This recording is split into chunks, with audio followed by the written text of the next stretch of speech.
What's up, guys? Welcome back to Dirt on the Daily. My name is Colton Daly, and this is my 2001 Jeep Grand Cherokee. Okay. First in and the last out. Never tried to go the fast route. Marathon, not a race. Putting hours in, I cash out. Game time been lit. Been the man, been him. In the box like 9-9. Got pinstripes on my skin. Okay, go mamba all in my zone. When the wind going home. Hear it all in my tone. Worked hard for this throne, you know I'm never lazy. Not to face me, see me win, but those L's made me. Hear him talk, let him talk. All the ghosts have been called crazy.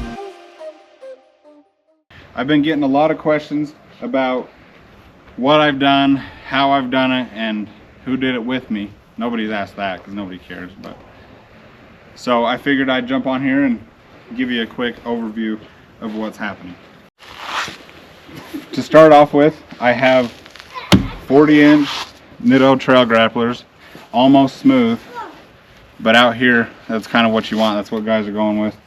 That's not necessarily why I went with it. I went with it because I'm broke, because I spent all the money under here. But I have, these are springs, coil springs out of a 2000, like a newer JK, I guess, and for a 4.5-inch lift. And they work good in the rear here, but in the front with the V8, it's a little, they were not set up hard enough, so I had to keep my 4-inch lift springs on the front. They're just Bilstein shocks. They're for a WJ. They're 4-inch for a 4-inch lift also, but I have very little up travel and when it's sitting at ride height, and I have a ton of down travel. Like, we're not even maxed out and this spring's about to pop out. Come up under the rear of me. Come up under the rear with me. I have a Barnes 4-wheel drive truss, stock spider gears and everything. It's a limited slip Sterling 10.5 with a trail forged 4-link and belly skid. We'll show you that here in a second. Don't look very close at any of the welds because Trayson did the welds. I just said don't look close at the weld. Ah! Got him! Come up under the bottom with me now. We have the trail forged 4-link kit, front and rear. You can buy, the kit is made to bolt straight up to a stock rear axle on a WJ, and it's also, you can take that and just weld it right to your truss. It needs a flat spot to weld to, but custom drive shafts, belly skid, that's a 1/4-inch plate there. It's really heavy. You land on that and not even know you did it. It's on me. That's okay. Come around the front with me. There's a winch plate with your run-of-the-mill Harbor Freight special winch, 12,000 pound. Hasn't let me down yet. It did let me down one time, but it was my own fault. And we have a Dana 60. Both of these axles, front and rear, are out of a 2003 Super Duty F350, and I'm running a Barnes 4-wheel drive truss on here, which also, in combination with the 4-inch lift springs that I already had, adds, you know, still another 2 or even 3-4 inches. I don't know the exact number, but it still adds a decent amount of lift because of the bigger axle housing and the space between the coil and axle. I'm still running a track bar. I have a stock tie rod in the front, off of the Super Duty, with also the stock steering arm heading up to the Pitman arm, and I just took the stock WJ arm and drilled out the stud with, you know, I drilled out the Pitman arm to fit the bigger tie rod from the Ford arm. And then I don't have any bump stops or limiting straps yet. I'll get there. And I'm still running completely stock steering which makes out here in the rocks not very much fun. So I wouldn't recommend doing that. That is definitely an upgrade I'll be doing very soon, adding hydro assist. It steers great in the sand, so that's nice. And it also helps your steering because of the limited slip in the rear. I haven't decided exactly what I'm going to do there yet, because I want this thing to be streetable along with being able to come out and do this stuff and then drive home. Stock up under the hood, I have a cold air intake, which it's probably a hot air intake because it's just chilling under the engine bay. I decided to run the stock 4-inch shocks for the time being, so I had to make a shock bracket that made it drop lower, and this is just the stock coil bucket. Completely stock interior. Took us a while, but the AC works phenomenal. Can't complain about that. Hopefully it will work for many days to come, because it's hot out here. We're already dying.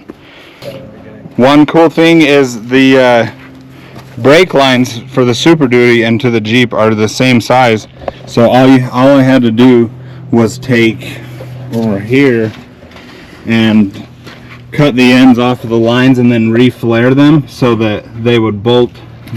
The stock Jeep brake hardware and everything bolt straight up to the Sterling 10.5 in the rear, and then in the front I use the stock, I don't know exactly what they're called, but the little squares that bolt up, and you just had to trim the end of this off a little bit and it bolts right up to the Dana 60. So the brakes were super easy. Can't complain about that. They don't work the best. I need to get the I need to get rid of the ABS system, because even though there's no sensors and the fuse is out, it's still causing me some problems. I need to just ditch the ABS and run straight to the power brakes, and then it would have plenty of brake power. Right now it's not the best, but it's enough to stop you. Hopefully. I'm always ready to pop it in reverse. If you guys have any questions, feel free to reach out and ask me. I'm not an expert on the fact, but I have done it, and I'm out here and it's wheeling and ready to go. So I can probably help you with something. Yeah. So we've been getting a lot of interest of people. Sorry, that was gold too. That's you guys. So we've been getting a lot of people have shown a lot of interest and wanting to know what's done to our Jeeps. So we just thought we'd try and walk around, do a little bit of explaining of what we have, what's done to our Jeeps, and what's that. So we'll just get right into it. So mine's my Jeep here. It's a WJ. It's a 2003 Jeep Grand Cherokee. When I got this thing, it was a grandma grocery getter. There was absolutely nothing done to it. Bone stock. Well, it still gets groceries, but Yeah, it gets groceries with a sweet bumper. take it to Walmart every now and again. But anyway, so when I got it, first thing I did is I just bought a cheap lift kit off of Rough Country. No, they are not sponsoring me. But if you want to, Rough Country, we're available. No, we're not. So I bought a 4-inch suspension lift off of Rough Country. Bought some wheels and tires off of some people down in northern Utah. That was southern Utah. We bought those down here while we were on vacation. Oh wait, no, these were mine. I bought these and you got them for free.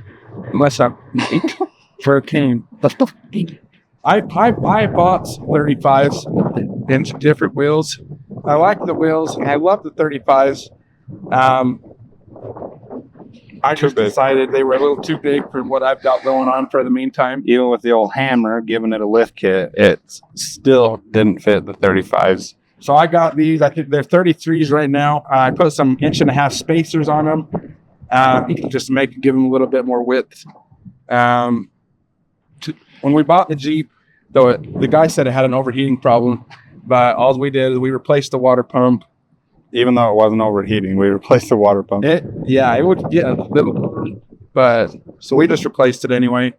I bought these aftermarket bumpers, Amazon specials. Kind of easy. I wasn't going to do bumpers right away, but I accidentally ripped the stock one off.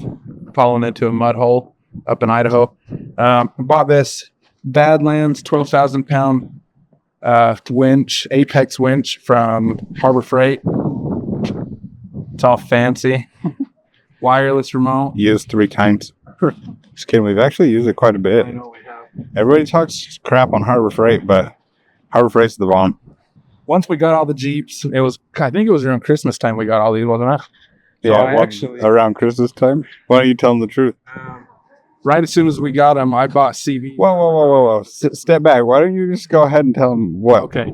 Colton, our amazing brother, bought us these Jeeps for Christmas. In the distance with the ladies.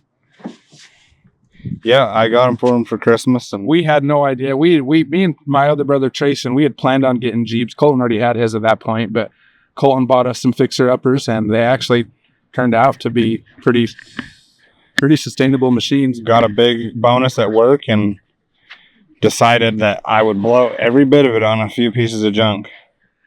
And it's funny because I had no idea that he had gotten us these, and I bought CBs for us all, knowing that we would eventually one day need them.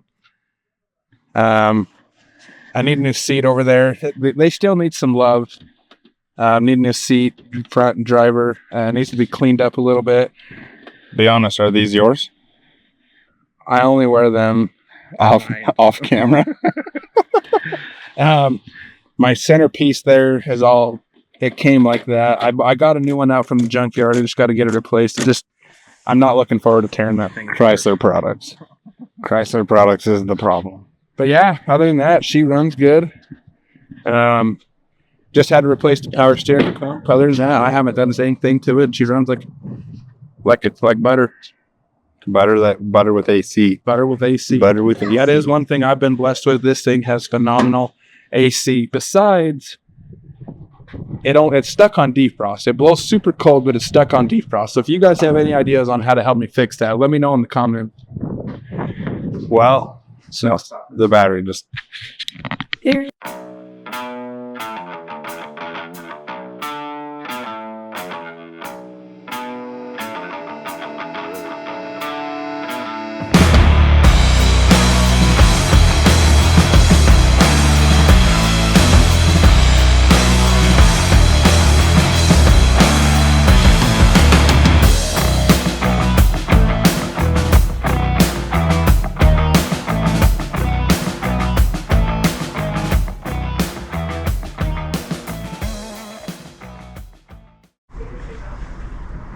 Oh, me? We have some exciting news for you guys. Our dad has been a heavy supporter of the channel out there, on swinging the camera around 90% of the time. Lift kit and some tires. Basically stock. You know, Hiking in the heat. hiking in the 100-degree heat. Well, we we're decided, in air conditioning Jeeps. rather than making him hike, we decided to pick him up his very own WJ Grand Cherokee. It's got a 4-inch rough country lift kit, same exact lift kit as what's on that Jeep. I mean, it's obviously not the greatest. We are talking about rough country. I don't know what your problem with rough country is. I don't have a big problem with it, but it's cheap junk. Let's be honest. Like, it works, but it's cheap. It's about as mint as it gets. Let me roll the window down here. Take a peek inside. You can see how beautiful it is. The interior is just in phenomenal shape. It's got about 200,000 miles, but it runs really great. We bought it needing a rear axle, and we got that swapped out in the last, about 3-4 hours it took us to do it. Took it up, gave it a bath, fed it some Behrman B12, and she loved that. It was burning a little oil, but it had sat for a while before we picked it up.